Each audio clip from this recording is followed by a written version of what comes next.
You know, there's only two things in Canada that are guaranteed. There's death and there's taxes.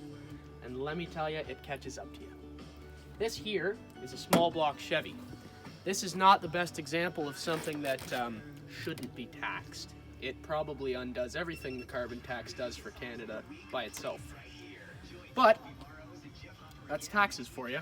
Canada is heavily taxed. Can't really avoid it, and it affects almost every Canadian. But the carbon tax is different. The carbon tax will affect every Canadian because almost every Canadian needs a vehicle to get to work. Even if you don't have one yourself, chances are you take the bus or a train, which is also creating emissions. Okay, cut that. Now, I'm not somebody that hates the government, and I'm not somebody that hates taxes. Fuck, without taxes, we wouldn't have roadways, we wouldn't have public servants' paychecks coming in every 2 weeks. And, fuck. Now, personally, I'm a farmer, and the first people that I think of that the carbon tax hurts is farmers. What do you think we use farmers for? Well, we use farmers to harvest food and to cultivate grains and all that good stuff. Now, you jack up the price of fuel like diesel and gasoline for farm equipment like tractors, and all of a sudden, food prices are probably going to go up too. In 2018, 25 million people in Canada had a registered road vehicle.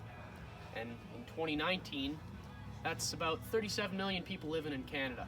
So, it's needless to say that a lot of people are being affected by this.